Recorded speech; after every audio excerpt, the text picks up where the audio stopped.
Chairocracia. La democracia es la peor forma de gobierno, excepto por todas las demás, decía Winston Churchill. La ex musulmana y activista feminista Ayaan Hirsi Ali dice: "Es fácil para ti escupirle a la libertad porque no sabes lo que es no tenerla". Yo pienso que México tiene todo para ser un gran país, pero los mexicanos lamentablemente no quieren. El capitalismo colapsaría por sus inherentes ironías y contradicciones, según Marx. Identificar esas ironías y contradicciones fue uno de sus grandes aciertos. Aquello de predecir su colapso, no tanto. Peor aún, autoproclamados seguidores y herederos del marxismo, tanto en lo político como en lo cultural, exhiben sus propias ironías y contradicciones. A veces estas se manifiestan como un meme gracioso sobre el derrocamiento del capitalismo que necesita vender playeras del Che para recaudar fondos. Otras veces resulta en la nada graciosa cantidad de 100 millones de muertos durante el siglo XX, todo por defender a las utopías comunistas del malvado imperialismo. Parentéticamente, creo que es un escándalo que esta cifra sea tan desconocida entre el público general y, ante todo, en el mexicano, que glorifica todo lo que huele a que se opone a Estados Unidos. Murió más gente tan solo en la China de Mao que en toda la Segunda Guerra Mundial. Y el día de hoy existe ahí un número indeterminado de personas, probablemente numerando los cientos de miles y la mayoría musulmanes, en campos de concentración. El número de personas muertas o en campos de concentración por oponerse al neoliberalismo es, precisamente, 0. A estas alturas la humanidad ya ha inventado el hilo negro muchas veces en cuanto a política se refiere, y no es un misterio qué funciona y qué no. La libertad de expresión, la separación de poderes, constituciones que protejan las garantías individuales, instituciones que vigilen que estas protecciones se respeten. Estas cosas funcionan y no hay excepciones. La centralización del poder, el dominio ideológico de la política, el nepotismo, la falta de contrapesos, la ausencia de una sociedad civil. Estas cosas llevan al fracaso y tampoco hay excepciones. Hay docenas de ejemplos de países que gradualmente han pasado de la miseria a la prosperidad, simplemente implementando lo que funciona, y docenas más de ejemplos de países fracasando por hacer lo contrario. No quiere decir que sea fácil, ni que todos los países exitosos sean iguales, pero es claro cómo implementar los mejores modelos, o los menos peores, como diría Churchill y como decimos aquí en México. Lo misterioso, en todo caso, es por qué, pudiendo ser prósperas, tantas sociedades con tanto potencial optan por el autosabotaje. Y es que el chairo, como se le conoce en México, no está completamente equivocado. Sí hay pobreza y desigualdad, y sí hay intervenciones imperialistas, y hay gente que trabaja todo el día para producir bienes que no puede pagar con su sueldo. El problema está en que detiene su análisis justo ahí y empieza a proponer soluciones sin preguntar cómo es que llegamos a donde estamos, qué alternativas ya se han probado y, horror, qué posibles beneficios tiene que las cosas sean como son. Por supuesto que la humanidad pudiera estar mejor, pero también podría estar, y en general siempre había estado, peor. La aristocracia más opulenta de hace 100 años sabía menos y vivía menos que la clase obrera de hoy. Sé que ese no es un gran consuelo para la trabajadora doméstica que trabaja 7 días a la semana durante un mes para poder arreglar su refrigerador, como escuché en un episodio de un podcast. Pero es la realidad. La pregunta es, dada esa realidad, ¿cómo podemos hacer para que los avances globales de la humanidad sí se puedan ver reflejados en la vida diaria de más y más personas? Con una varita mágica podríamos convertir a todo el mundo en Finlandia, Suecia, Suiza, Dinamarca, Holanda o Corea del Sur, pero no tenemos tal cosa. Lo que tenemos es más rústico, pero a la larga funciona también. Podemos entender cómo es que esos países, en la medida en que sean modelos a seguir, llegaron a serlo. Y si hay algo que se interpone al entendimiento, propongo yo, es el falso entendimiento, la ideología. Cuanto más he leído sobre historia y política, más se ha reforzado en mí el sentido peyorativo de esa palabra. Cada vez que un país ha caído en desastre, fue por alguien que dijo alguna variante de «No se preocupen, ya entendí todo. Tengo las ideas que van a resolver todos nuestros problemas. Todo lo que hay que hacer es implementarlas correctamente, que de eso también me encargo yo. Permítanme explicarles. Y voten por mí». Y es que, curiosamente, la mayoría de los avances que la humanidad sí ha logrado han sido graduales, a base de accidentes afortunados, prueba y error y, en gran medida, con una desconfianza sistemática acerca de la naturaleza humana y las ideas que produce. Por eso, la pluralidad de pensamiento y los contrapesos son tan protagónicos en los países más prósperos del mundo. Miles de problemas se han resuelto sin que hubiera un plan maestro por parte de un intelectual o líder carismático. Muy al contrario, la evidencia apunta a que los planes maestros ideológicos en general se interponen al progreso.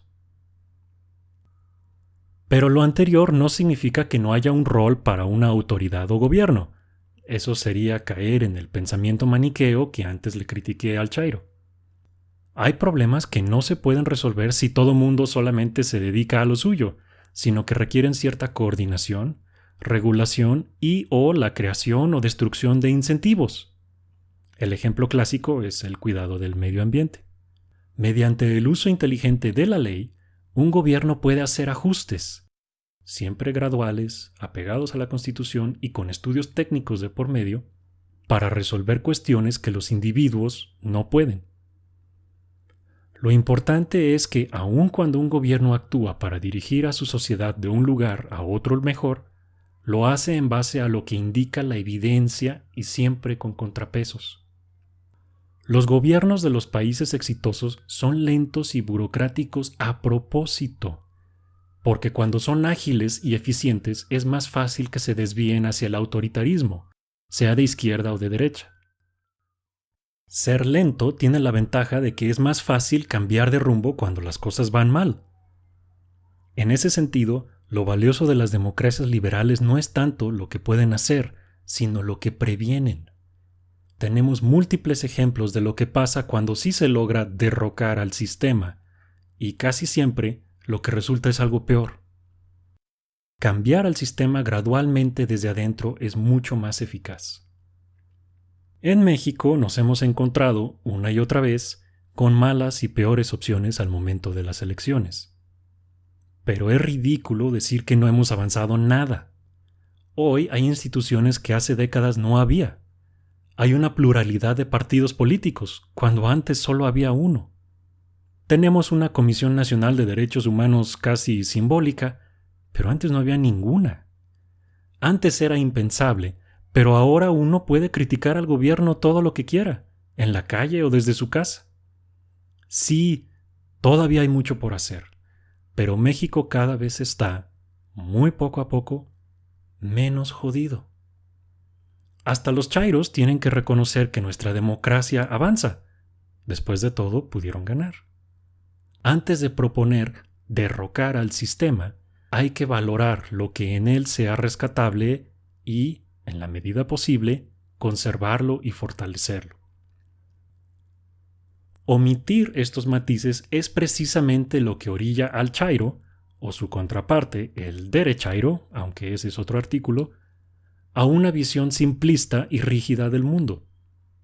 Es por eso que está plagado de ironías y contradicciones. El mundo es más complicado de lo que él piensa y, cuando no lo es contrario a lo que él piensa. En la realidad, a veces el capitalismo soluciona problemas y a veces no, pero para el chairo siempre es sinónimo de explotación. En la realidad, Estados Unidos a veces hace bien y a veces hace mal, pero para el chairo siempre es el imperio.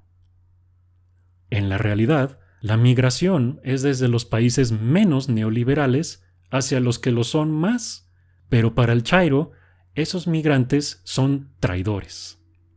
En la realidad, muchas cosas sin relación suceden a la vez, pero para el chairo, todo es una cortina de humo para ocultar una conspiración. En la realidad, ahora los chairos tienen el poder en México. Y vaya que tal como chairos están gobernando. El pensamiento conspiratorio, el discurso maniqueo, la propaganda en lugar de la información, la rendición de cuentas simulada, la denuncia del periodismo como un instrumento del enemigo, la sustitución de los argumentos a favor de los insultos, el respaldo tácito y a veces explícito a dictadores, los cambios en la Constitución a conveniencia, el reemplazo de funcionarios por lacayos. Todos los días, el actual presidente de México, su gabinete, su partido y sus seguidores dan tantos ejemplos de esto que ya ni sé cuál usar. Me da tentación simplemente de poner un enlace a un periódico mexicano cualquiera y que lean las primeras 4 o 5 notas, y si les queda algo de masoquismo, que lean los comentarios. Por ejemplo, regresando a ironías y contradicciones, ¿qué más irónico, más contradictorio, más surrealista inclusive, que un hippie obsesionado por explotar cada gota de petróleo que pueda? Eso es como vender playeras del Che en Starbucks y mucho más. Y es también lo que quiere nuestro presidente y millones más que lo apoyan. Caray, hasta los árabes están tratando de dejar el petróleo. Desde hace años he seguido de cerca la política en Estados Unidos y me preocupa que estamos siguiendo el mismo camino de polarización y deterioro de la vida pública. Me preocupa más que, a diferencia de Estados Unidos, nosotros no tenemos instituciones fuertes ni mucho menos la cultura cívica correspondiente.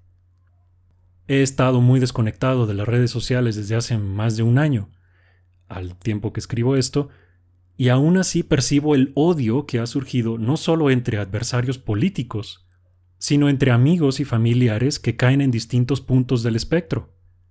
El chairismo es ya su propia religión, sobre la que la gente prefiere no hablar por temor a ofender a alguien y acabar peleado a gritos.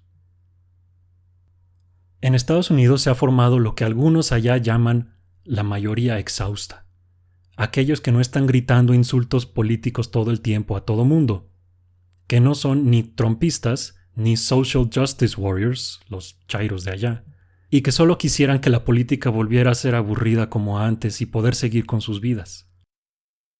Esa gente es la que va a decidir la siguiente elección, y ya se ven algunas señales allá para ser optimistas. Pero acá no veo nada parecido. Las pocas voces cuerdas que encuentro son inmediatamente denunciadas y hostigadas. Hoy, en México, o eres un chairo, o eres un conservador, imperialista, neoliberal, fifí. Aunque no quieras.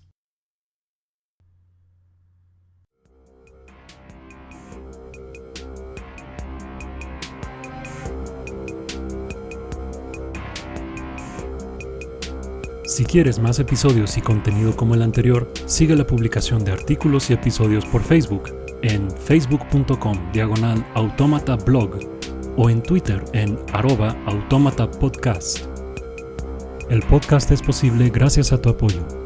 Si te agradó lo que escuchaste, puedes donar al podcast visitando la página de apoyo en superautomata.blogspot.com o puedes hacer un donativo mensual visitando patreon.com/automatapodcast. La música es Tyrant, cortesía de Kevin MacLeod de filmmusic.io y lleva una licencia Creative Commons 4.0. Yo soy Héctor Mata. Gracias por escuchar.